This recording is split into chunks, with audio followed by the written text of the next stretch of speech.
Hey, welcome back to the Table Talk Podcast. I'm Caleb, and I'm here with David. David, it is another week in the old office down here as the worship center is still getting painted. Welcome back. Glad you're here. Glad to be here. Worship center's looking great. We were literally just in there admiring it and checking it out. It's like, man, just when you have something repainted and all the little nicks and stuff like that, having those things cleared up, it just makes such a huge difference. It does. Mario and Grease has done like such an amazing job, and Mariella's helped too. But they've done amazing. It looks really, really good. Yeah, it does.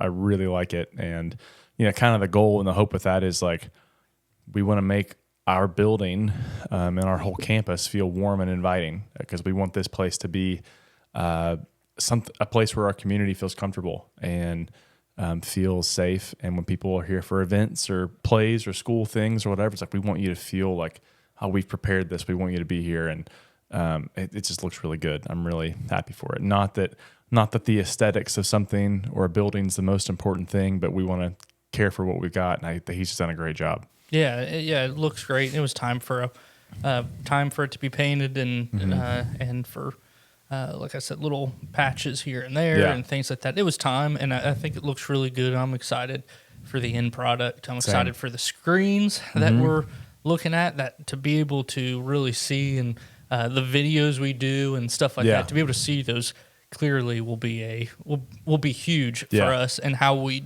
are able to do what we're able to do on Sunday mornings. Yeah, that will help a lot. Yeah, and that's part of it too. It's like the heart of this is like, how do we make the good news about Jesus accessible and invitational to people? And again, not that buildings and screens and all that are the most important thing, but it can help. It can unlock some things for us, and people will be able to see clearly on Sunday mornings. People will be able to watch and engage with the things that are on the screens. The screens that are in there have been there for 25 years, and that's actually amazing to get a run that long out of projectors and screens. But it's just, it's time. You do maintenance on your house, you got to do some maintenance here. And so God's really blessed us, and you guys have been super generous over the last several years, just with your giving. And not only with that, but I think just like with the heart, like I think there's some exciting things happening here. And so hopefully this is a reflection, an outpouring of that, and opens our space up for more and more people to engage with Jesus through what's happening here. Yeah, for sure. I'm glad it's not us doing the work. Me and you. That's right. We have professionals doing it. That's and right. They're making it look really good. You don't want me to paint a wall. Yeah. Why? Because it takes like 3 hours to do a IKEA Oh cabinet. my gosh. Over 3. Yes. But hey, it was fun. And you got it done. And you watched a championship game. And I watched a championship game. I put an IKEA dresser together last night, and look, the Swedes have their design down. I will give them that. But the assembly process is Leave a little something rough. to be desired. Leave something to be desired. But shout out for the meatballs and the design trends. I'm here for that. Yeah, for sure. Yep. So Good folks, the Swedes. Yes. We'll leave all that to the professionals. Yeah. Is Swede correct, or is it Swiss? It's both, right? Sure. Well, no, Swiss is Switzerland. I don't know. I think. And Swede is Sweden, I guess. This isn't the trivia night that Marshall had, That's true. It's not, but doesn't matter. It's like, you know what I mean. Yeah. Swedish meatballs. Yep. You got it. Stuff that you put together on your own. Yes. So that's exciting. I think it'll be a great upgrade, one that isn't so major that it's a huge adjustment, but one that you walk in and go, man, it looks super nice in here. Yeah. So, and a great time to be doing it. We're leading up to Easter. Yep. And we just started this new series, and we're talking about the art of neighboring. You started this series. You kicked it off this week by speaking on it. And it's just the whole series is talking about what does it mean to be a good neighbor when Jesus says we should be, that being a good neighbor is the most important part. When you're doing this sermon series, what are some of your goals with this and things like that? Yeah, well, we spent 5 weeks before this talking about the Shema, loving God with all of our heart, soul, mind, and strength. And when Jesus was asked in the New Testament what the most important commandment was, he affirms that, and then he adds on to it. It says, the second. And so it's, the two greatest commands: love your neighbor as yourself. And the point of this series is to actually emphasize the fact that, hey, like, this isn't just a bonus credit type thing. This isn't extra points. This is what Jesus expected of us.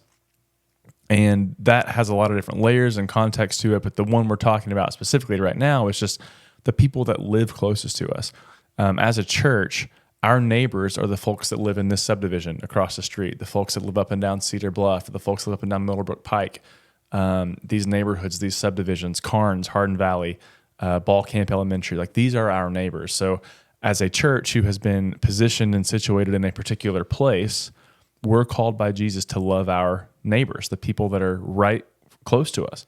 The same is true for you.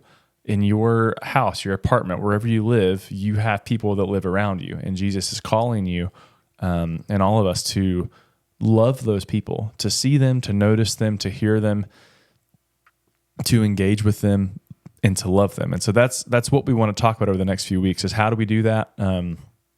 What are some practical ways to do that? And really, why does it matter? It matters, first of all, because Jesus said it did. But second, communities improve when people know their neighbors and they love their neighbors and they look out for each other. And as we desire for our community to be navigated toward wholeness in Jesus, it just has to start here. It has to start with us getting to know the people around us, knowing their needs, knowing what's going on in their life, and then loving them through that. It's just the place where it has to start. I agree. I think it can be very tempting to just be like, let's try to get them here. Let's try to bring people here, and then we'll get to. But I think that starts with individual relationships. Like, I think it is important for people to go to church, and I think West Towne is a good church for people to go to. But I think all of that begins. It doesn't begin when they walk in the door. Yeah. Most of the time, that's going to begin with relationships before they get here. Yeah. And so that's super important. It's super challenging. It's not just challenging for us. It was challenging for the original hearers of that to be able to go, wait a minute, you want me to talk to my neighbors? You want me to talk to people who aren't like me? Yeah. And even in the early church, taking the good news outside of Israel to their neighboring cities and neighboring countries, it was like, wait a minute, is this what we want to? And it's for sure what God has called us to do, even though it's one of the most challenging parts of following Jesus. Yeah, for sure. It's hard. And especially it's hard now because we live in such a fast-paced world. A lot of us are super busy. A lot of us are very stressed. A lot of us, when we get home, we just want to be home and do nothing. And that's understandable. But we're even going to talk about that some next week of how do we manage our time better to give us capacity to love our neighbors. A lot of us, it's not even that we don't have the desire. It's that we just don't feel like we have the capacity. And some of that might be, checking our hearts and going, am I really as burnout as I think I am? Or it could also be, my schedule is really crazy. And my priorities are a little out of whack. How do I eliminate some things? How do I make some space to give me opportunities and time to love people? So it is hard. And you throw in the fact that we live in a really divided time, that makes it difficult too. So there's a lot of factors working against it, but I think those factors are tactics of the enemy to keep us from accomplishing our goal. Yeah, and I would also say that I think we may think of it in a little bit too static of a people. You can disciple and you can love on people, just like the man, the Good Samaritan. He wasn't going out of his way to go to that man. He found him along the way. Right. And it's I think sometimes we can kind of get into this and go, well, I've got to make this special time. No, some of this being a good neighbor is seeing somebody in the moment, and helping them, or listening to what they say, or understanding them what they're saying. When someone says, "How you doing?" "I'm okay," and not being like, "All right, we'll see you later." Be dig in a little bit. What do you mean by okay? Because most people are okay with talking about it, but they don't want you to they don't want to feel like they're dumping on you. Yeah. But if you give them opportunity to talk and things like that. So I think, but again, that takes time, and that takes specific effort to listen and to slow down and to be able to say, what are these people saying? What are these people doing? Maybe it's a waitress at a restaurant that you know when you ask a question they seem down, or maybe it's someone at the cash register or somebody at your work. You know, it's like, well, I'm so tired from the end of the day. It's like, well, you're coming across. You're like that good Samaritan who. Sometimes you're going to stumble across people that needs a good neighbor, somebody to love them, and I know the temptation is just to let somebody else deal with that. Right. But that's obviously not what God called us to do. Right. Well, part of that is just allowing ourselves to be interrupted, like being interruptible. I feel like Jesus was very okay with being interrupted. I struggle with that. That's one of my pet peeves is when someone interrupts somebody. It just drives me nuts. I don't know why. It's not even necessarily about me. It's when somebody interrupts somebody else that drives me crazy. But Jesus was interruptible. Not in the sense of like he let people talk over him all the time, but in the sense of he allowed his schedule, his priorities, his plan to be derailed if there was someone in need. And so in the Good Samaritan story, the priest and the Levite, well, they didn't allow their schedule to be interrupted. They didn't allow their schedule to be derailed. The Samaritan did. He allowed his schedule to be interrupted, his finances to be interrupted, his time to be interrupted, all those things.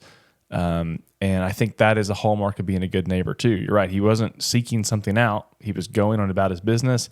He encountered someone in need. He allowed that need to take priority over his schedule or his plan.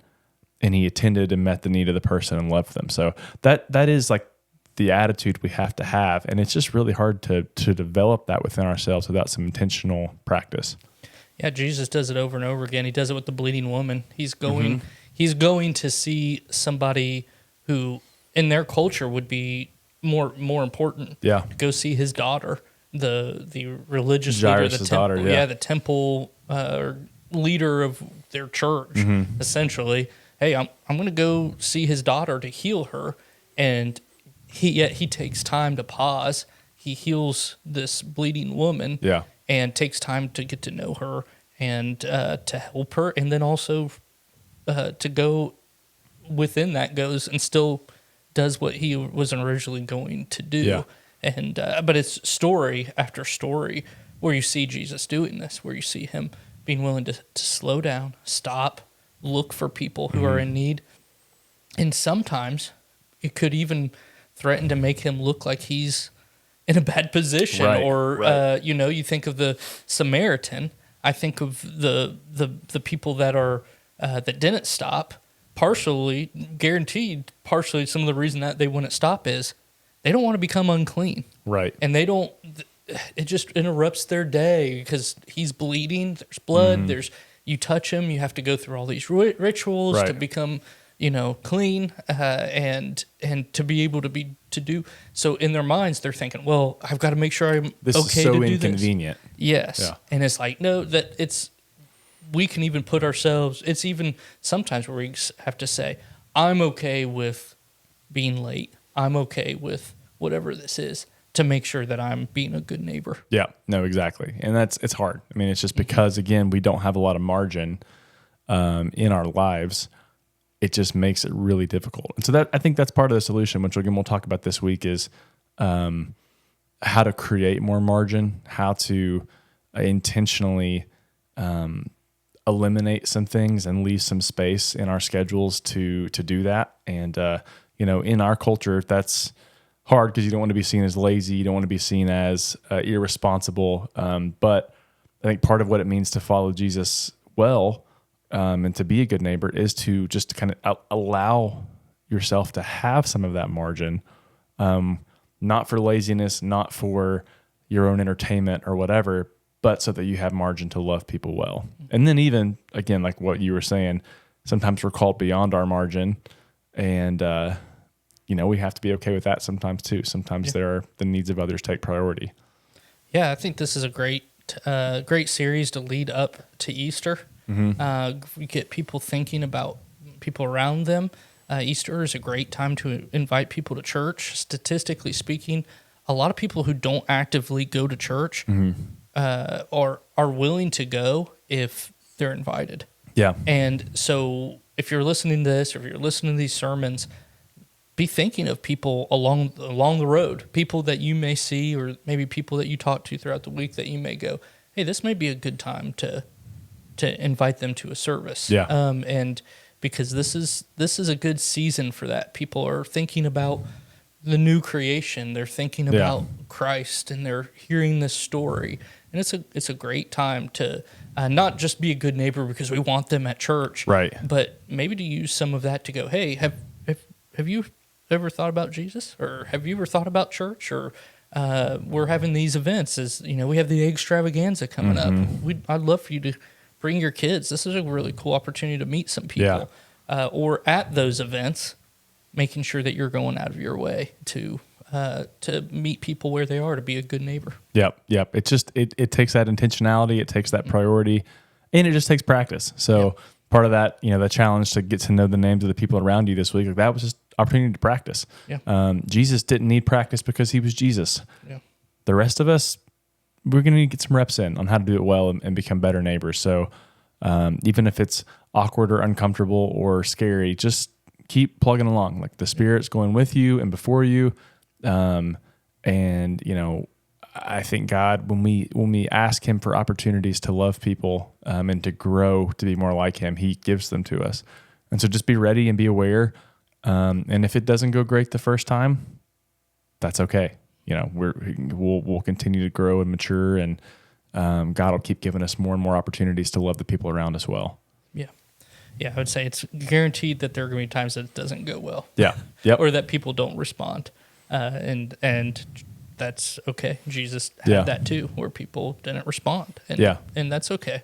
But we can't, we don't have to put that on ourselves. Right. We let God, all we can do is love and give information, and let God handle all the transformation. Yeah. And so as long as we're doing our part, the love and give information when it's needed, as long as we're doing those things, God will handle the transformation. And you never know the seeds that are planted today, the effect, what will grow. We very, very rarely do we harvest what we planted. Right. Like the seeds that we planted, is very rare that we harvest those in God's kingdom.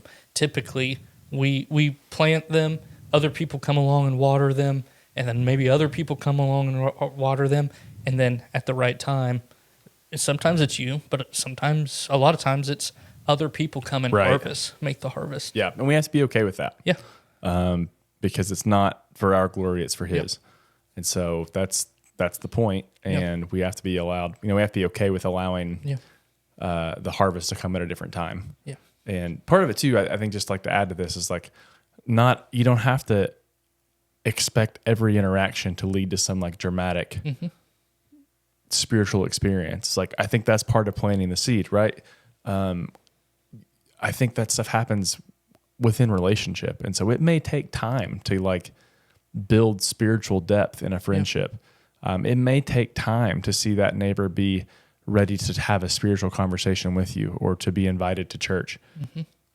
But keep investing in the relationship, because the more seed that you plant, the bigger an opportunity there is for harvest later on. The more room, and the more you're bringing to God. Say, hey, God, look, work with this, work in this, and He will.